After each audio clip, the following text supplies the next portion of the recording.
다시 말씀 보시겠습니다. 오늘 함께 보실 말씀은 로마서 6장 8절에서 14절 말씀입니다.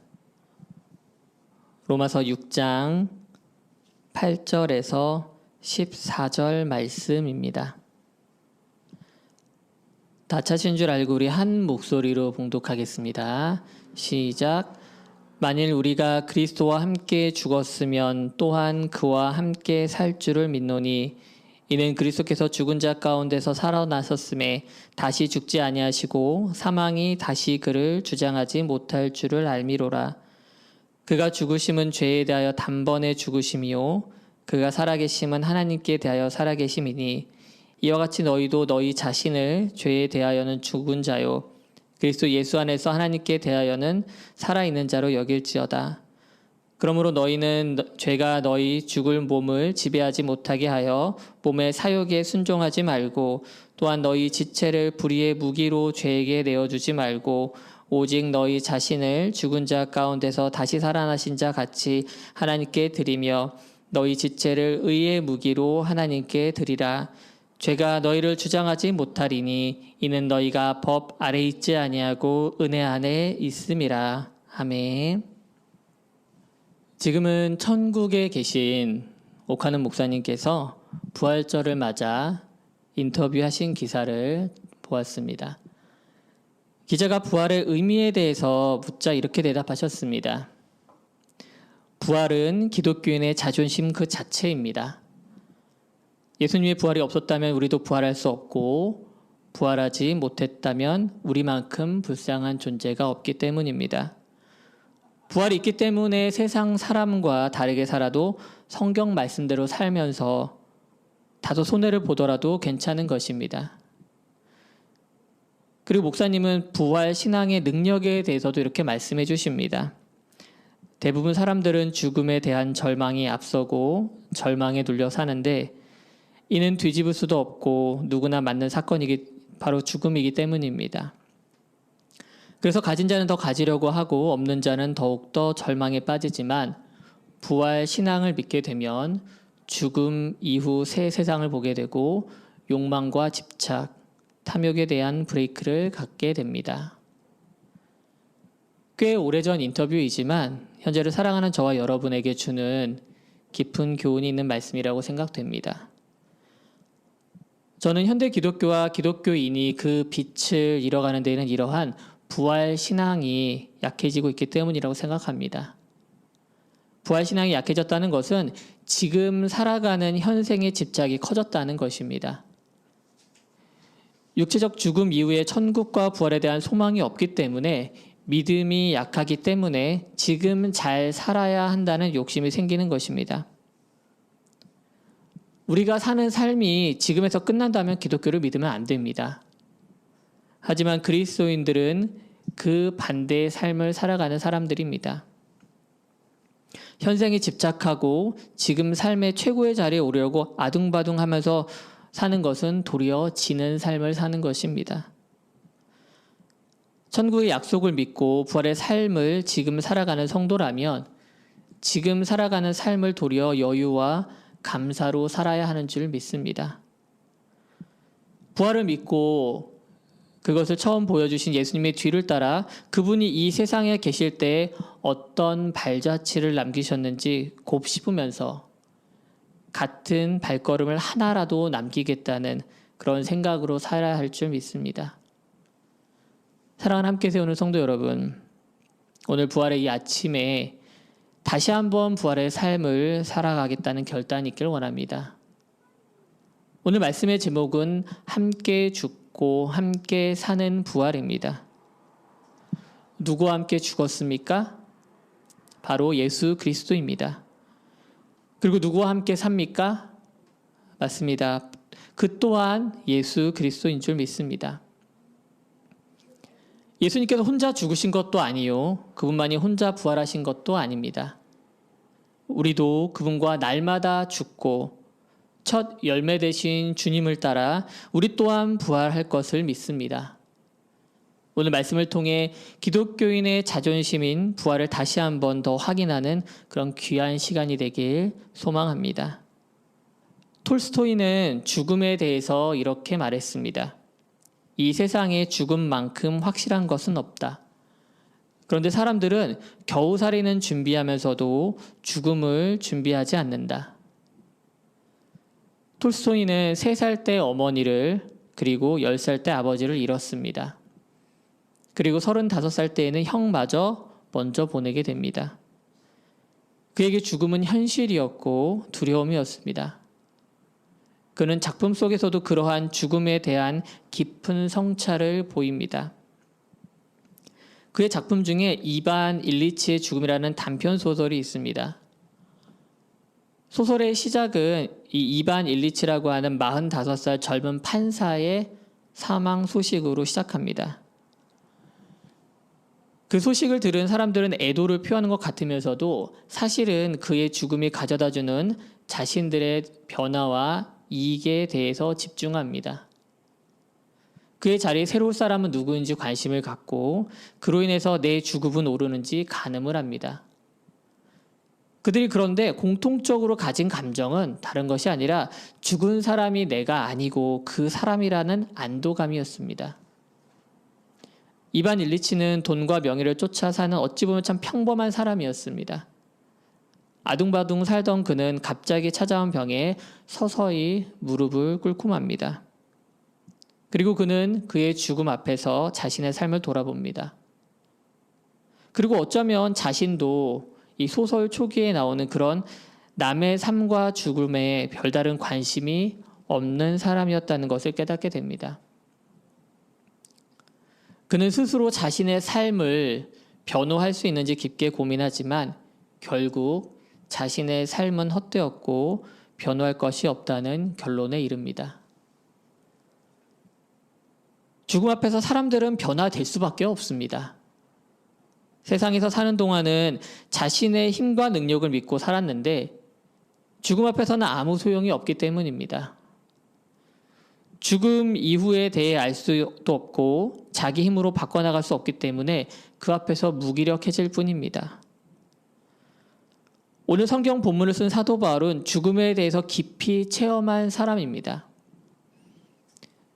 육체적인 죽음을 진짜 경험한 것은 아니지만 예수의 추종자들을 잡으러 다메섹으로 가던 중 예수를 그리스도로 만나면서 그는 이전의 삶을 버리고 새로운 삶을 시작했습니다. 바울이 예수님을 만났을 때는 이미 예수님은 부활로 승천하신 상태였습니다. 바울이 회심하기 전 그에게 예수의 죽음은 그저 신성모독을 한 잡아 죽일 유대인이 한 명 죽은 그런 것뿐이었습니다. 바울의 첫 등장은 그러한 부류 중에 한 명이었던 스데반 집사가 복음을 전하는 자리에서입니다.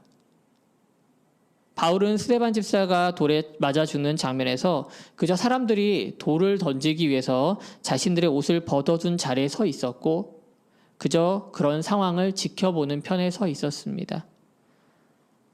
바울에게 스데반의 죽음은 아무런 의미가 없었던 것입니다.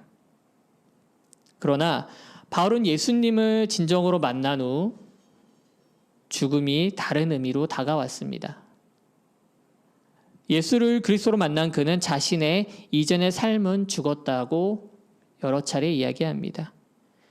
그리고 오늘날 많은 그리스도인들에게 진정한 제자가 되는 첫걸음은 바로 예수 그리스도와 함께 죽는 것에서부터 시작한다고 말합니다. 함께 죽는다는 것은 2가지 의미가 있습니다. 먼저 죄에 대하여 죽는다는 것입니다.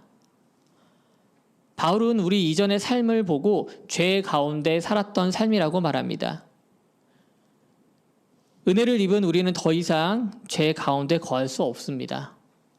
우리 이전의 삶은 예수와 함께 죽음으로 완전히 버리고 새 생명 가운데 살아가야 한다고 강력하게 말합니다. 그것을 공표하는 거룩한 행위가 바로 침례입니다. 우리가 예수를 만났다고 육체가 죽지 않습니다. 바울이 그랬던 것처럼 강력하게 주님을 만날 수는 있으나 진짜 죽음을 경험할 수는 없습니다. 하지만 우리는 침례를 통해 우리가 예수와 함께 죄에 대해서 죽었다고 선포하게 됩니다. 로마서 6장 6절 말씀입니다. 우리가 알거니와 우리의 옛 사람이 예수와 함께 십자가에 못 박힌 것은 죄의 몸이 죽어 다시는 우리가 죄에서 종노릇 하지 아니하려 함이니. 죽음이 없이는 부활이 있을 수 없습니다. 옛 사람을 예수님과 함께 십자가에 못 박아야 새 사람으로 살아날 수 있습니다.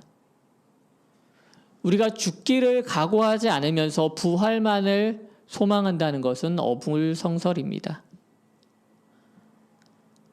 함께 죽는다는 것은 또한 내 모든 것에 대해서 죽는다는 것을 의미합니다. 예수님의 제자 중 도마는 냉철하면서도 베드로 못지않게 혈기왕성한 사람이었습니다. 요한복음 11장을 보면 예수님은 죽은 나사로를 살리기 위해 베다니로 가려고 합니다. 베다니는 예루살렘과 인접한 마을로 이미 예수님은 사람들에게 돌로 맞아 죽을 뻔한 동네였습니다. 제자들마저 방금 전에 그런 일이 있었는데 꼭 거기로 다시 가셔야겠냐고 말립니다. 그러나 예수님은 죽은 자 나사로를 살리는 것을 통해서 제자들이 부활을 보고 믿게 하시려고 나아가십니다. 이때 도마는 모든 제자들을 제치고 나와서 이렇게 말합니다. 우리도 주와 함께 죽으러 갑시다. 이렇게 말하면서 앞장섭니다. 도마는 정말 예수님과 함께 돌에 맞아 죽을 각오를 하고 말한 것입니다. 물론 도마는 예수님의 말씀을 다 이해하지는 못했습니다. 나중에는 부활하신 주님을 만났지만 의심하기도 했습니다. 하지만 죽기를 각오한 도마의 모습은 우리에게 당신은 정말 주님을 위해서 죽을 수 있는지 도전을 줍니다. 우리가 사는 현실이 믿음을 지키기 위해서 죽음을 불사해야 하는 그런 상황은 사실 아닙니다. 하지만 어쩌면 죽음 못지않게 나의 모든 것을 버리고 나를 죽이고 온전히 예수를 따르는 것이 더 어려운 세태가 된 것 같습니다. 부자 청년은 다른 계명은 다 지켰지만 자신의 재산만은 버리지 못합니다. 많은 사람들이 기독교라는 종교를 가지기 꺼려하는 것 중에 하나가 자신의 무언가를 포기해야 한다는 생각이 강하기 때문입니다. 시간을 내놓고 물질을 내놓고 즐겨하던 유흥과 오락을 포기해야 신앙생활을 할 수 있을 것 같다는 거부감 때문에 결단하지 못하는 것입니다. 하지만 제자로 끝까지 이름을 남긴 제자들은 그 부자 청년과 달랐습니다. 예수님께서 제자로 부르셨을 때 생명줄과 같았던 그물과 또한 물고기로 가득 찼던 그 배를 즉시 버리고 예수님을 쫓았다고 성경은 증언해 줍니다. 주님과 함께 죽는다는 것은 내가 정말 마지막까지 내려놓지 못하는 그것까지 기꺼이 같이 죽는 것입니다. 사랑하는 성도 여러분, 우리가 예수님과 함께 죄에 대하여 그리고 나의 깊은 곳에 있는 놓지 못하는 것에 대하여 함께 죽길 원합니다. 죽음을 두려워서 가만히 있는 것이 아니라 죽음을 그냥 두려워하는 것이 아니라 그 죽음을 이기신 주님 편에 서서 그 이후의 삶을 바라봅시다. 주님은 죽은 자의 주님이 아니라 죽음 이후의 산 자의 주님이십니다. 부활의 삶을 소유하기 위해서 진정으로 주님과 함께 죽는 저와 여러분이 되길 소망합니다. 우리가 이처럼 진정 주님과 함께 죽었다면 우리 앞에 기다리는 것은 함께 사는 것인 줄 믿으시기 바랍니다. 죽고 살아난 삶은 이전의 삶과 완전히 다른 삶입니다. 그렇게 하기 위해서 주님이 우리를 위해서 죽으셨고 우리도 그러한 주님과 죽었다고 고백하는 것입니다. 주님과 함께 사는 삶의 첫 번째 특징은 사망이 주장하지 못하는 삶이라는 것입니다. 로마서 6장 9절 말씀입니다. 이는 그리스도께서 죽은 자 가운데서 다시 살아나셨음에 다시 죽지 아니하시고 사망이 다시 그를 주장하지 못할 줄을 알미로다. 여기서 주장한다는 말은 통치하다, 지배하다, 주인이 되다라는 뜻을 가지고 있습니다. 신약 성경에서 주님이라고 번역되는 퀴리오스라는 단어에서 파생되어서 여기서 주장하다는 말인 퀴리류오라는 말이 되었습니다. 예수님께서 십자가에 매달려 돌아가셨을 때 사탄과 대적자들은 승리를 한 것처럼 보였습니다. 그들의 가장 강력한 무기인 죽음으로 이겼다고 생각을 했습니다. 최후의 필살기로 하나님의 아들을 죽였다고 믿었던 것이죠. 자기들이 세상의 주인이 되었다고 자축하고 있을 때 예수님은 부활하셨습니다. 부활했다는 것은 대적자들의 최후의 보루인 죽음을 이겼다는 것입니다. 육체를 지배하는 주인인 죽음도 이 세상의 진짜 주인인 하나님 앞에서는 아무것도 아니라는 것을 증명한 것입니다. 우리가 주님과 함께 살았다고 고백할 때 우리도 역시 주님처럼 죽음을 이기는 삶을 사는 것임을 믿으시기 바랍니다. 함께 죽고 함께 살기 이전의 삶에서는 사망이 우리의 주인이었습니다. 죄가 우리를 지배했습니다. 사탄이 우리를 주장했다는 말입니다. 죄가 우리의 목숨을 담보로 삶을 좌지우지했지만 우리가 예수 그리스도와 함께 그것에 대하여 죽고 부활에 참여했을 때 우리의 주인은 바뀐 줄 믿으시기 바랍니다. 더 이상 사망이 우리를 주장하지 못하고 오직 하나님께서만 우리의 참된 주인이 되시는 줄 믿으시기 바랍니다. 11절에서 그러한 우리의 상태를 정리해 줍니다. 로마서 6장 11절 말씀입니다. 이와 같이 너희도 너희 자신을 죄에 대하여는 죽은 자요 그리스도 예수 안에서 하나님께 대하여는 살아있는 자로 여길지어다. 메시지 성경에서는 이 부분을 이렇게 번역하고 있습니다. 그러니 이제부터는 이렇게 여기십시오. 이제 죄는 여러분이 알아듣지도 못하는 사어로 말할 뿐입니다. 그러나 하나님은 여러분에게 모국어로 말씀하시며 여러분은 그 말씀을 한마디도 놓치지 않습니다. 여러분은 이제 죄에 대해서는 죽었고 하나님께 대해서는 살았습니다. 예수께서 그렇게 만드셨습니다. 아멘. 더 이상 죄가 말하고 지시하는 말은 우리에게 죽은 말이라고 말합니다. 우리가 알아듣지도 못하게 그런 말로 짓거린다는 것입니다. 그러니까 우리에게 더 이상 영향력이 없는 것입니다. 그런데 하나님은 우리가 도저히 놓칠 수 없는 모국어로, 즉 예를 들어 저와 여러분에게는 한국어로 얘기해 주신다는 겁니다. 그러니 다 알아듣고 말씀대로 순종하며 살 수 있게 됩니다. 사랑하는 성도 여러분, 부활의 이 아침에 우리는 주님과 함께 살아났음을 믿습니다. 이제 우리의 삶은 사망이 주장하지 못하는 새로운 삶임을 믿으시기 바랍니다. 더 이상 죽음을 두려워하거나 죽음에 이끌려 사는 삶이 아니라 하나님께 대하여 사는 살아있는 자의 삶을 누리시길 축원합니다. 주님과 함께 사는 두 번째 특징은 하나님의 의의 무기로 살아가는 삶이라는 것입니다. 로마서 6장 13절 말씀입니다. 또한 너희 지체를 불의의 무기로 죄에게 내어주지 말고 오직 너희 자신을 죽은 자 가운데서 다시 살아난 자 같이 하나님께 드리며 너희 지체를 의의 무기로 하나님께 드리라. 우리가 주님과 함께 죽기 전에는 죄가 휘두르는 불의의 무기로 사용되었습니다. 우리의 말과 행동의 주인이 죄가 되어서 우리가 사용되어지니까 나오는 게 좋을 게 있겠습니까? 그러나 이제는 우리가 주님과 함께 살면서 하나님의 손에 쥐어진 의의 무기로 바뀌었습니다. 같은 칼이어도 도둑이 쥐고 있으면 사람을 죽이는 칼이지만 의사의 손에 들리면 사람을 살리는 칼인 줄 우리는 알고 있습니다. 우리가 하나님의 손에 들린 의의 무기가 되었다면 적이 누구인지 정확하게 알아야 합니다.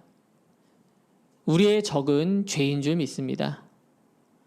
우리가 종종 그리스도를 살면서 착각하는 게 우리의 적을 세상으로 본다는 것입니다. 하지만 하나님은 세상을 사랑하셔서 예수를 그리스도를 우리 가운데 보내셨다는 걸 잊어서는 안 됩니다. 우리가 대적해야 하는 것은 죄로부터 나오는 모든 것이며 우리처럼 구원을 받을 사람이 아니라는 것입니다. 기독교인이라고 스스로 생각할 때 가장 조심해야 하는 것 중에 하나가 바로 스스로 의롭다고 여기는 것입니다. 나는 의롭고 기독교인이 아닌 너희들은 죄 가운데 있으니까 불의하다고 생각하는 이러한 생각이 가장 위험한 생각입니다. 예수님은 그런 사람들을 평생 경계하며 적대시하시면서 살았습니다. 우리가 그런 생각을 가진다면 바리새인과 다를 바가 무엇이겠습니까? 부활 이후의 삶은 철저하게 죄와 싸우는 삶이자 주님을 모르는 자들에게 주님을 드러내는 삶인 줄 믿습니다. 우리가 하나님의 의의 무기로 살아간다는 것은 의의 무기가 앞장서는 게 아니라 하나님이 앞장서시는 것입니다. 예전에 제가 몸담았던 교회에 지금은 은퇴하신 이재철 목사님께 오셔서 사경회를 하신 적이 있습니다. 그때 설교 중에 이런 말씀을 하셨습니다. 우리가 나의 주님이라고 하는 말을 주님의 사람이 되었다라고 바꿔야 한다고 말씀하셨습니다. 내가 먼저 앞으로 나오는 내가 주체가 되는 것이 아니라 주님이 앞으로 나오는 주님이 주인이 되시는 삶이 진짜 그리스도의 삶이라고 말씀하셨습니다.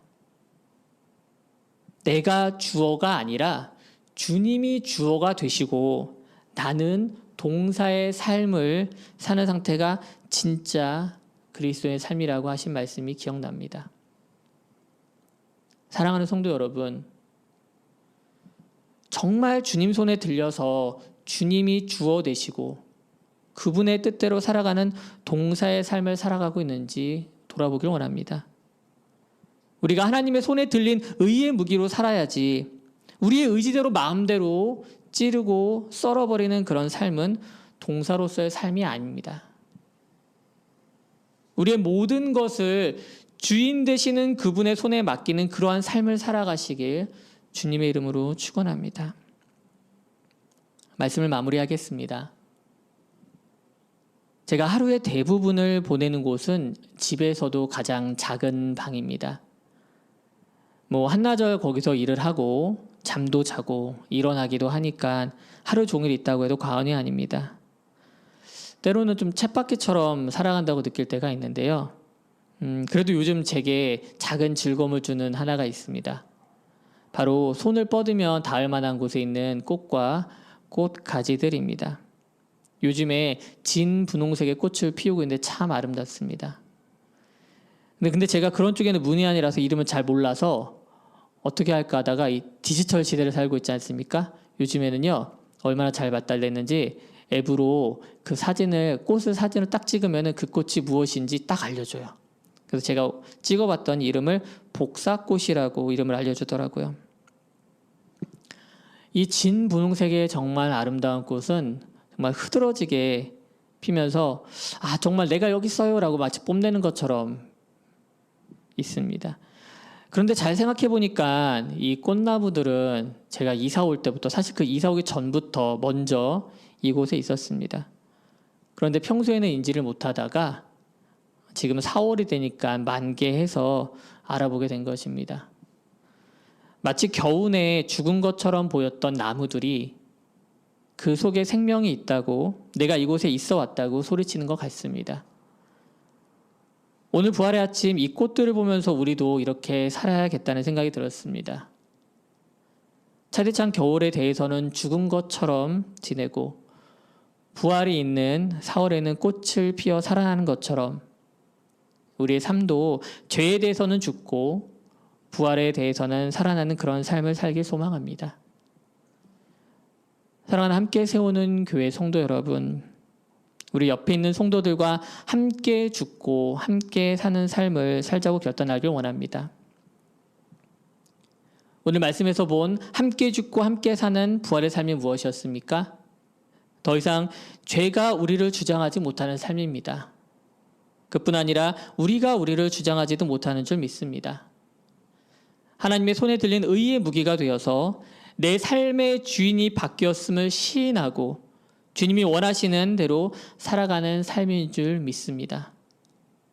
부활의 이 아침 예수 그리스도와 함께 죽고 함께 사는 부활을 만끽하는 복된 삶을 살아가는 여러분 되시길 주님의 이름으로 축원합니다.